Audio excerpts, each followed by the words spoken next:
नमस्कार, प्रवास अक्षर न्यूज सटक और आप सभी का स्वागत है। जम्मू कश्मीर विधानसभा चुनाव के लिए बीजेपी उम्मीदवारों की सूची जारी होने के बाद खास तौर पर जम्मू और उधमपुर में पार्टी में बगावत देखने को मिल रही है। जिन नेताओं को टिकट नहीं मिला वह पार्टी आलाकमान को चेतावनी देते हुए निर्दलीय मैदान में उतरने की धमकी दे रहे हैं। जम्मू में टिकट बंटवारे को लेकर बीजेपी में बढ़ते असंतोष को देखते हुए पार्टी को प्रदेश अध्यक्ष रविंद्र रैना के पर कतरने पड़े हैं। इसके साथ ही बीजेपी उन नेताओं को मनाने में जुट गई है जो कि असंतुष्ट बताए जा रहे हैं। इस क्रम में किसी को पार्टी संगठन में पद दिया जा रहा है तो किसी को मनाने के लिए विभिन्न नेताओं को लगाया गया है। हम आपको बता दें कि बीजेपी ने जम्मू कश्मीर विधानसभा चुनाव में टिकट से वंचित रहे नेताओं को साधने के प्रयास के तहत सोमवार को उन्हें संगठन में महत्वपूर्ण पदों पर नियुक्त किया। पार्टी की ओर से जारी एक आधिकारिक विज्ञप्ति के मुताबिक पूर्व मंत्री सत शर्मा को कार्यकारी अध्यक्ष बनाया गया है। पूर्व उप मुख्यमंत्री निर्मल सिंह को चुनाव प्रचार समिति का अध्यक्ष और पूर्व मंत्री सुखनंदन को उपाध्यक्ष, जबकि पूर्व उप मुख्यमंत्री कविंदर गुप्ता को चुनाव प्रबंधन समिति का अध्यक्ष नियुक्त किया गया है। हम आपको बता दें कि बीजेपी ने इस बार के विधानसभा चुनाव में सत शर्मा को टिकट नहीं दिया है। वह 2014 में जम्मू पश्चिम विधानसभा सीट से जीते थे। पार्टी ने उनके स्थान पर अरविंद गुप्ता को जम्मू पश्चिम सीट से उम्मीदवार बनाया है। इसी तरह जम्मू जिले की बाहू सीट से कविंदर गुप्ता के स्थान पर पूर्व विधान परिषद सदस्य विक्रम रंधावा को उम्मीदवार बनाया गया है। कविंदर गुप्ता 2014 के चुनाव में गांधीनगर से निर्वाचित हुए थे। इस सीट का नाम बदलकर बाहू विधानसभा क्षेत्र कर दिया गया है। साथ ही जम्मू कश्मीर में बीजेपी और पीडीपी सरकार में बीजेपी के पहले उप मुख्यमंत्री रहे निर्मल सिंह को भी इस बार पार्टी ने टिकट नहीं दिया है। वे 2014 के विधानसभा चुनाव में कठुआ जिले की बिलावर सीट से चुने गए थे। इस बार उनकी जगह पार्टी ने सतीश शर्मा को चुनावी मैदान में उतारा है। वहीं अगर उधमपुर की बात करें तो आपको बता दें कि बीजेपी की प्रदेश इकाई के उपाध्यक्ष पवन खजूरिया ने पार्टी को उधमपुर ईस्ट क्षेत्र से अपना उम्मीदवार बदलने को कहा है। साथ ही चेतावनी दी है कि यदि उनकी मांग नहीं मानी गई तो वह पार्टी के अधिकृत उम्मीदवार का विरोध करेंगे। देखिए, ये जो जनसलाब है, हमने आज बैठक बुलाई। कल सभी लोगों ने जो पार्टी का निर्णय हुआ उसे दुखी होकर उस रोष में दाएं बाएं की कुछ बातें चल पड़ी। कार्यकर्ता हमारे पास पहुंचने वाले थे लेकिन हम वहां से थोड़ी देर के लिए दाएं बाएं हो गए। लेकिन कार्यकर्ताओं में रोष था, भारी रोष देखने को मिला। रात को जब हम अपने ऑफिस में पहुंचे तो वहां पर भारी संख्या में लोग थे। हमने बात करना चाही लेकिन बात करना उचित नहीं था।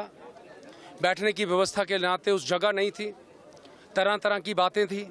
उसी समय हमने वहां से एक निवेदन किया कि सब लोग हम एक बैठक करेंगे। यहाँ पर ओम जी का ये बैंक्वेट हॉल है। हमने सेलिब्रेशन में यहाँ पर सब लोगों को बुलाया कि यहाँ पर आकर जिसने भी कोई बात करनी, हमने निवेदन किया। और यहाँ पर मैं नहीं जानता था कि यहाँ पर एक बड़ी हमारा जन सलाब और बड़ी रैली की शेप में लोग पहुँचेंगे। अगर ये एक बैठक है तो मुझे नहीं समझ आ रही कि कार्यक्रम क्या होगा और रैली क्या होगी। लेकिन मेरा आपके माध्यम से पार्टी के शीर्ष नेताओं के आगे मेरा आग्रह है, हाथ जोड़कर निवेदन है कि जिस कार्यकर्ता को मैंडेट मिला है वो कार्यकर्ता नहीं है। वो पार्टी के हित में कभी सोच नहीं सकता। उसने हमेशा पार्टी के अंदर कहीं ना कहीं सोची समझी साजिश के तहत तबाही के रास्ते पे काम किया है। और लोकसभा चुनाव के अंदर ओपन पार्टी के प्रत्याशी डॉक्टर जितेंद्र सिंह जी जो थे उनके अगेंस्ट काम किया है। उनके साथ जो लोग थे उन्होंने अगेंस्ट काम किया है। उसके अनेकों वीडियो, अनेकों फोटोग्राफ पार्टी के पास हैं। लेकिन उसके बावजूद पार्टी ने उसको मैंडेट दिया। ये जो आज यहाँ पर जन सैलाब आप देख रहे हैं, ये कार्यकर्ताओं के अंदर रोष है। मैं आपके माध्यम से पार्टी के आगे आग्रह करता हूँ, मैं पार्टी का कार्यकर्ता था, हूँ, रहूँगा। जीवन भर पार्टी के लिए समर्पित हूँ। मैं पार्टी के लिए अपने मैंडेट की डिमांड नहीं करूँगा। मुझे मैंडेट मत दीजिए। हमारे पार्टी के किसी भी पोलिंग बूथ के कार्यकर्ता से लेकर पदाधिकारी तक, हमारे पंच से लेकर डीडीसी काउंसलर तक, किसी को भी आप मैंडेट दीजिए जो पार्टी का समर्पित कार्यकर्ता हो। हम उसके साथ शाना बिशाना काम करते हुए ये पूरा जन सैलाब उसके लिए काम करेगा। और पार्टी के झोली में हम ये जीत एमएलए के रूप में डालेंगे। मैं समझता हूं जिस प्रकार से जनता का समर्थन, जनता का आशीर्वाद, प्यार, स्नेह हमें मिला है, मुझे लगता है जनता का जो फैसला होगा हमारे सर माथे पे है। क्या फैसला क्या जनता ने एक कल ही हमारे कार्यकर्ताओं ने एक अल्टीमेटम पार्टी को दिया था कि 12 बजे तक इस निर्णय को बदलिए। तो पार्टी ने आज हमारे प्रदेश अध्यक्ष की जगह बदलकर नए कार्यकारी अध्यक्ष श्रीमान सत शर्मा जी को बनाया है। लेकिन हमारा कार्यकर्ता अभी भी सहमत नहीं है।